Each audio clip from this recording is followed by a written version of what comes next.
Hello everyone, it is so good to see you on this fine day in the wake of a very eventful Nintendo Direct. We got so much news on games we know about, already knew about, and had no idea about.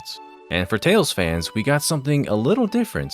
I caught sight of the game during the sizzle reel portion, and I, as I tend to, had a very normal and level-headed reaction to it. That was Tales of Eternia! It's Just called show the me like sizzle 2 reel, seconds Daniel. and show me Tales of Eternia! No! Bring it back!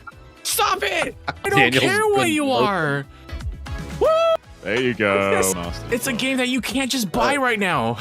Brother. I don't get to learn anything else about it, do we? No. Oh my god, Tales of Eternia is getting remastered. It's real, it's happening, and it's a game you can't just buy on Steam right now. Ooh! Tales of Eternia is the third title in the series, released November 2000 on the PS1 in Japan, and September the following year in North America. That release was labeled as Tales of Destiny 2. It had no relation to the first Tales of Destiny's world or story. This title would see an enhanced port released on the PSP in Japan of March of 2005, and also Australia and Europe in February 2006. North American audiences would not see this version, meaning this title has been absent for 25 years for some. European versions were published by Ubisoft. Very weird to see their logo on a Tales game next to Namco. This is one of those titles that Bandai Namco felt wouldn't be worth the effort to localize the game, seeing as interest in the series was starting to suffer a bit of a decline. Multiple releases like Tales of Fantasia X, which I've covered on the channel before, and the 2 Radiant Mythology games after the first also didn't release over here. But now, more than ever, Namco is showing that they want the series to become as accessible as ever, with a notable amount of effort being put into this one. The problem is, we didn't address any of the changes during the Nintendo Direct. It was slapped into a sizzle reel. But hey, it's confirmation. Following the Direct, more details were released, and I'm just gonna go through the main changes here for those who may be interested. So, this game is unsurprisingly taking after the PSP version. The game has been redubbed by an entirely new cast. It makes sense since it's been 25 years.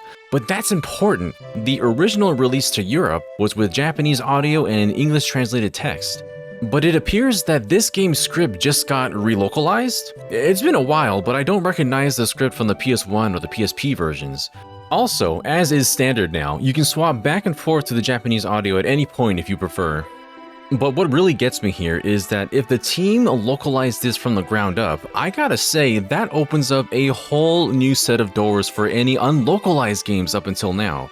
That is where the real sought-out titles are, like Destiny Director's Cut, Fantasia X, Tales of Rebirth. That's exciting. By their, questionable standards, this is the most significant remaster thus far.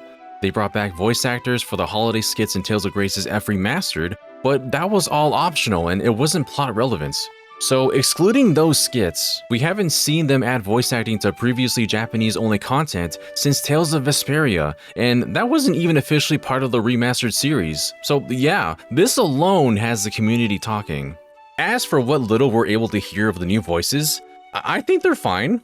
Some of that delivery honestly feels like it has some of that 90s cheese to it. Not to say it's bad, it's charming to see a Tales game this old get a redub. What does she mean by fibro? After all, nothing ventured, nothing gained. It'll be easy breezy. Yeah! Yes! Speaking to Meredy! Meredy, do her best! Let's just get this straight. I still don't completely buy your story, got it? Are you two all set? We've got a long journey ahead of us. Aye, aye, matey! Victory will be ours! I'm not gonna knock it until I hear more. But that's the biggest set of changes in terms of the localization itself. There's a lot of little details, some being pretty typical of the remastered project thus far.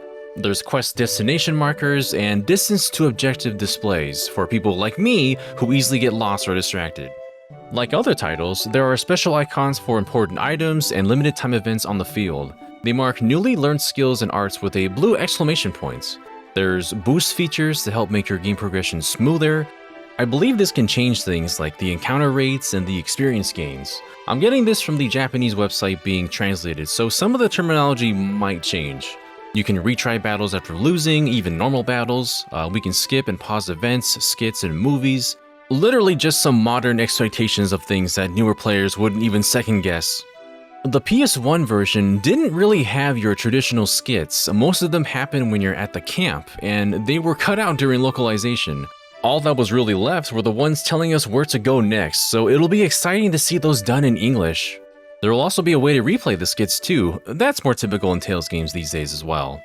There's now an autosave function, quick party recovery functions, we can move faster on the field, that's always handy. You can also speed up auto battles now as well. So, visuals and the game audio, you can toggle the remastered graphics and sound effects to be the original instead. They provided a couple of sample images, and looking at it side by side, at first I couldn't really tell a difference, but as I zoomed in, I realized that the remastered version isn't really recreating any of the backgrounds.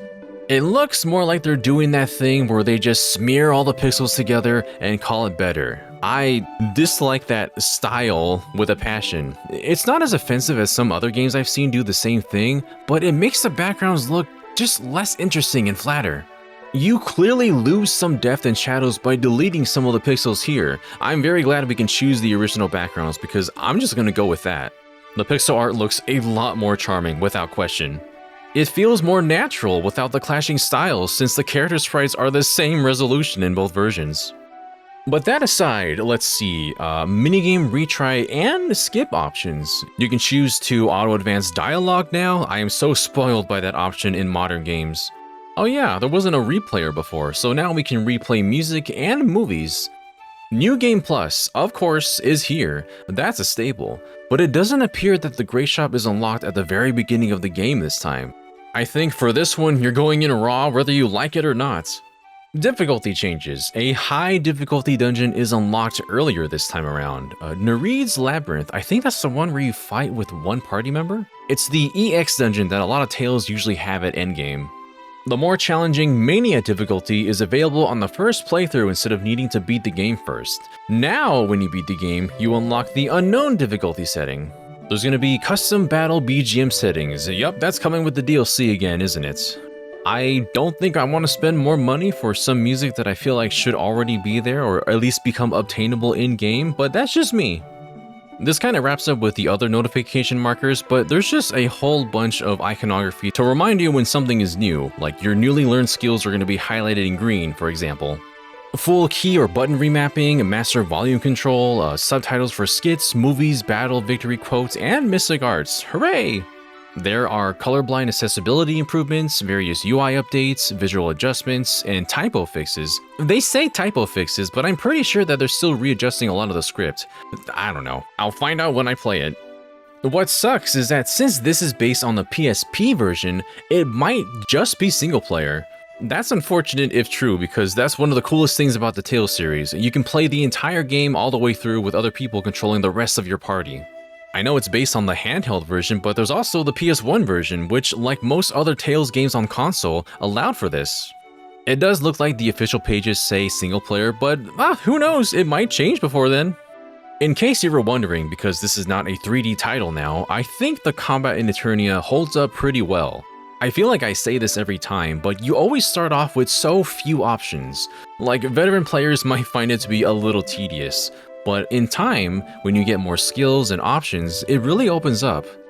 It started to truly feel like a fighting game with the kinds of combos you could pull off from mid to late game, especially when you begin to utilize the combo command system. As for the rest of the notes on the website here, there's other little things like how the Tales quiz in the game is going to be updated, probably with questions from across most of the series now since there's a lot more titles available. Tales of Eternia, like many Tales games, is a story about two worlds. Our protagonist Reed and his childhood friend Farah come across a mysterious girl who speaks a language that no one can understand. They go on a journey to discover more about this girl, Meredy, while becoming entwined with the fate of two worlds, Eternia and Celestia. I enjoy the characters of this game. I cannot wait to see what modernization and quality of life improvements do to affect a Tales game as old as this one. But yeah, I think that's the main core important changes to Tales of Eternia Remastered. I've had the PSP release's visuals playing in the background during most of this. This originally was on a handheld, so it's going to look kinda rough, but it does look rather cleaned up for the remaster. And by that I do mean the original pixel version, which ironically looks cleaner and nicer than the advertised remaster style. It's weird, man. Bottom line, it's going to be available on every platform, and that is great. The key art also looks like it's been touched up a bit as well. This is essentially what a lot of us in the fan base were hoping to see. I feel like I've shown the most criticism for this series because I just wanted it to properly show people what it's capable of. And I think it's just been giving off the wrong impression by doing remasters that could have had a little more effort put into them. The biggest gain is for newcomers who never got a chance to play these on their original platforms. It just came off as less exciting when most of these were already on sale on other platforms like Steam. Games where fans like myself don't have a lot to gain from buying them again, you know? But Switch owners might be the real winners here. You've got so many Tales games on the go now. I'm happy people can play games like Tales of Exilia or Berseria. They're excellent entries. And now, we're gonna have a lot more people playing an unfamiliar Tales game for the first time. Will it hold up? Well, I know it will for me, but that's because I'm a Tales unk. And that is pretty much it for this roundup of details for Tales of Eternia Remastered. But what do you think? Do you think you'll give this game a shot? Is your faith in the Tales of Remastered project restored? I'm still expecting Exilia 2 sometime relatively soon, but the possibilities have certainly opened up now. Let me know what you think down below, and thank you so much for watching. I'm off to probably yell about more JRPGs very soon. My goodness, that was a crazy week of reveals. Take care of yourselves, everyone, till we meet again.